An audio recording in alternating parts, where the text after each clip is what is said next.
Okay, let's unpack this. If you've spent any time at all, like browsing design magazines or scrolling through social feeds lately, you definitely know the star of the show, Hmm. the Monstera plant. Oh, yeah. It's everywhere. That visual hallmark of tropical foliage, you know, with those striking, huge, hole-punched leaves. Totally. It's sort of the ultimate symbol of indoor greenery these days. King of houseplant aesthetics for sure. It is, but what we found kind of lurking in the source material is that this iconic plant, it's actually holding on to a pretty spectacular secret. Oh, really? Yeah, and it's a secret that shifts it completely out of the world of just decoration Right, beyond the looks. and firmly into the world of, well, tropical gastronomy, food. Absolutely. We're talking about the fact that the Monstera plant actually produces an exotic food. It's known technically as Monstera deliciosa. Literally delicious monstera. Exactly. Or sometimes people call it the Mexican breadfruit. And for a plant pretty much only known for its leaves, the fruit itself is apparently a legitimate delicacy. And what's fascinating here is that the flavor profile is unlike almost anything else. The notes we looked at pointed to this complex, really creamy texture Mm. with this burst of sweetness. People often compare it to mixing, say, ripe pineapple and banana, Oh, wow. maybe with a little hint of mango thrown in there too. It's like a tropical fruit cocktail that just develops directly from this foliage giant.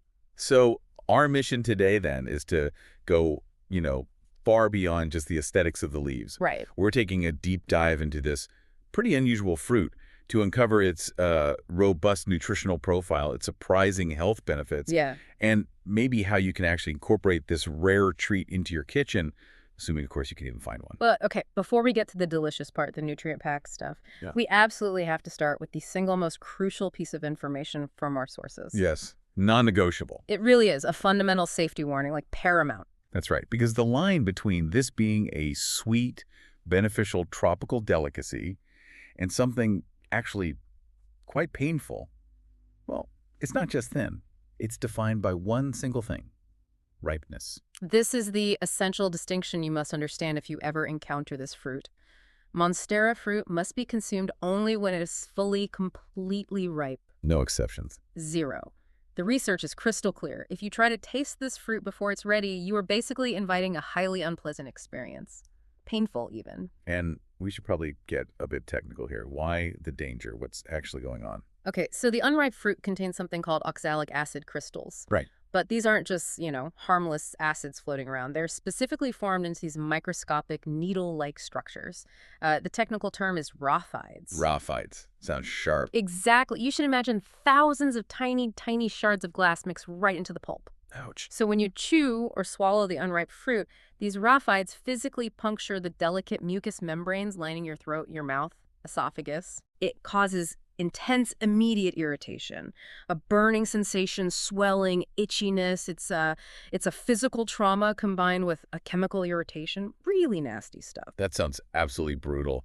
Okay, so if that's the danger zone, how does, the average person tell when the fruit has crossed that critical line from toxic to beneficial?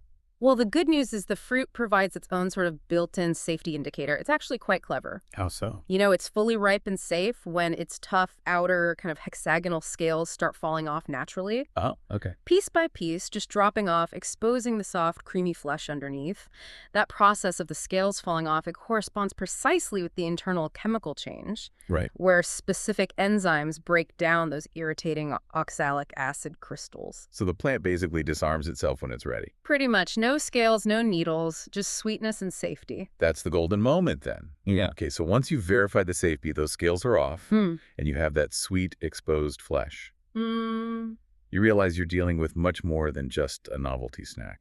exactly. It's a serious ingredient. Which leads us perfectly to what makes the Monstera deliciosa a genuine nutritional powerhouse. Yeah, if we zoom out and look at the whole picture, this fruit provides a remarkably complete nutrient profile. It actually rivals many of the, heavy hitters in the tropical fruit world. It's not just filler. It's what you'd call a functional food. Okay, let's start with the big ones, the Yeah. vitamins. We found notes pointing to a really significant density of vitamin C, Yep, classic vitamin C. which is, of course, your classic immune system shield, right? Yeah. helping your body mount a defense against infections and things. For sure. But beyond just immunity, the sources really emphasized its role in collagen synthesis. Ah, interesting. Yeah, so that means vitamin C from this fruit helps maintain the structural integrity of your skin, your tissues. So it's good for your skin, too. Exactly. It's doing double duty, basically, supporting your health from the inside out and actively contributing to, a vibrant, healthy complexion. Okay, and what about other vitamins? The research also highlighted an impressive collection of the B complex vitamins. Right, the Bs. We often forget how crucial those are. We do, but they are absolutely vital for maintaining good energy levels, making sure your metabolism is functioning efficiently, Yeah. and supporting the fundamental health of your nervous system. It's like a foundational energy boost, not just some sugary high you get from fruit. That's a good point. Okay, shifting to minerals. What did the sources say there? Equally impressive content, particularly for cardiovascular and structural health. For instance, you've got a potent amount of potassium. Okay, potassium. Important for... Well, as we know, potassium plays a fundamental role in maintaining fluid balance and regulating blood pressure. Ah, right. Blood pressure. Which directly reduces strain on the heart muscle. So very important for heart health. And for foundational strength. Like bones. Yep. The sources highlighted a beautiful synergy there. Calcium and phosphorus. The bone builders. Exactly. And this isn't just about listing minerals. These two compounds are essential partners. They work together as the building blocks for bone and teeth strength, playing a really necessary preventative role against long-term issues like, say, osteoporosis. It's basically structural reinforcement delivered in a tropical package. That's pretty cool. What else? And something really essential, especially in the context of the modern diet, the high fiber content. Fiber. Always important. Huge benefit for digestive health.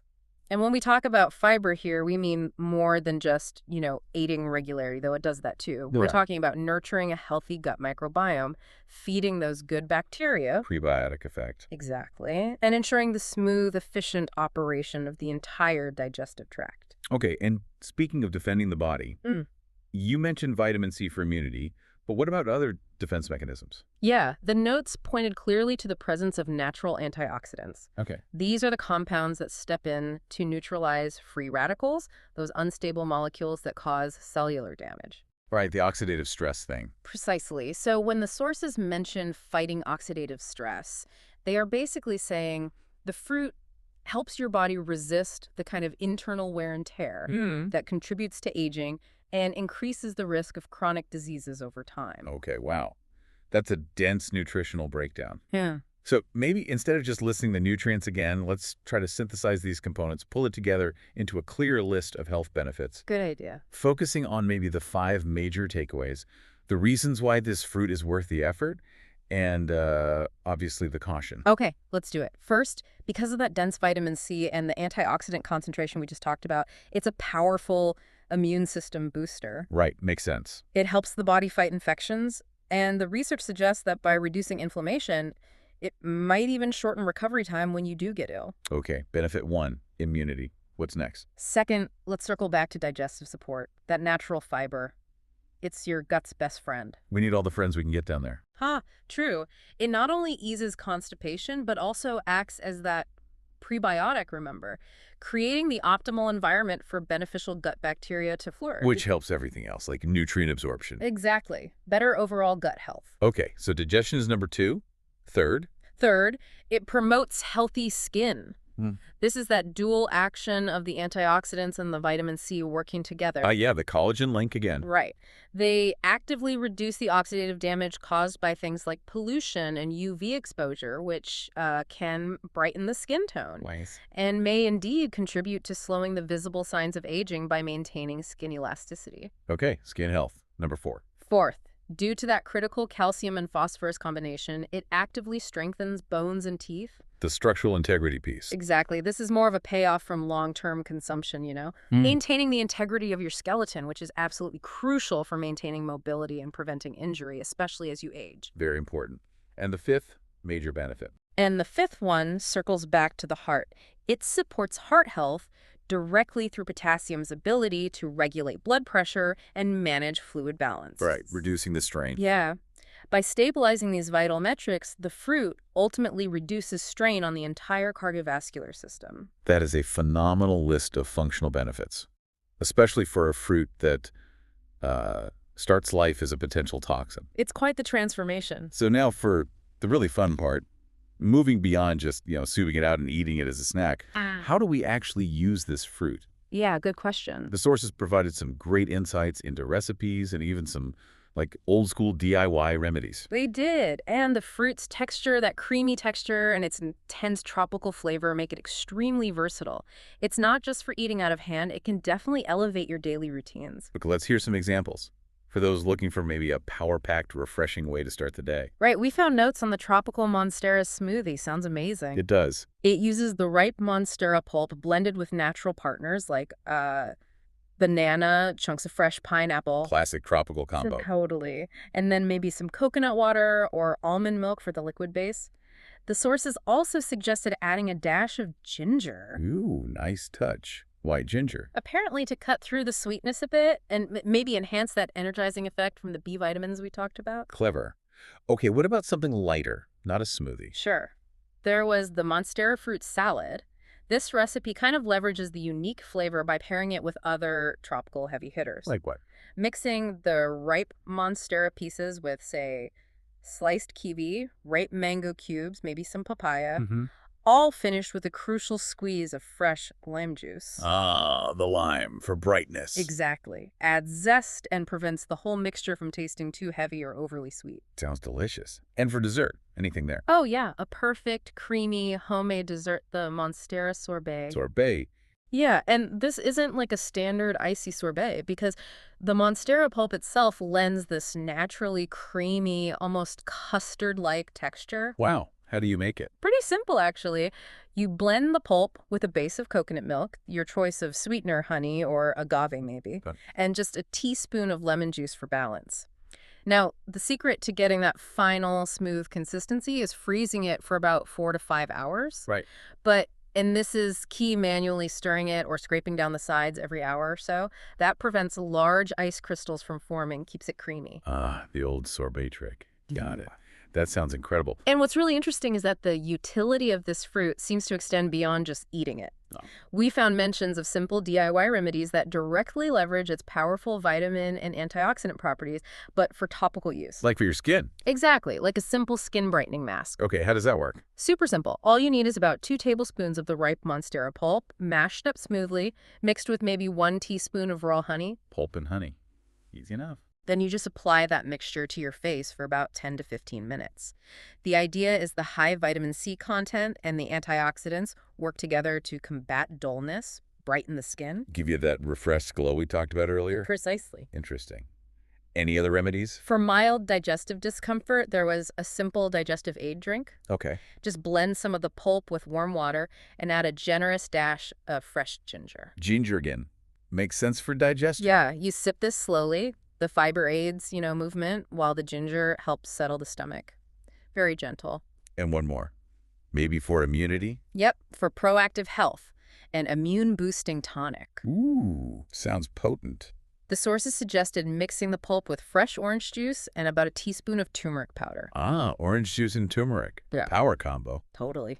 This blend is recommended for daily use, especially maybe during flu season, because it combines the vitamin C power of both the Monstera and the orange juice, plus you get the anti-inflammatory benefits of the turmeric. That's a great practical tip. So, really, what does this all mean for you, the listener?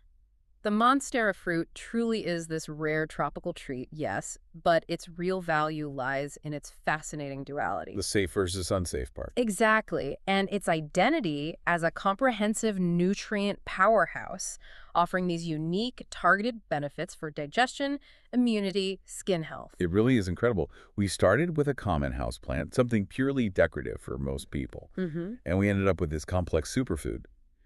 But only if you adhere to those strict rules of ripeness. Absolutely critical. And that's really the final thought we want to leave you with, because that boundary between toxicity and nutrition in the natural world is just utterly captivating, isn't it? It really makes you think. Yeah. Given those highly irritating oxalic acid crystals in the unripe state, and then the sweet beneficial delicacy of the ripe fruit, Just consider the profound enzymatic chemical transformation that must occur as that fruit matures. It's like a chemical switch flips. Precisely. What evolutionary necessity drove that plant to protect its unripe fruit so fiercely, only to unveil such a nutritional treasure at the precise moment of readiness? Good question. And it makes you wonder, what other common, seemingly innocuous plants out there might be hiding equally potent biological secrets, just waiting for that perfect moment of ripeness to reveal their gift? Something to mull over the next time you look at a simple houseplant indeed.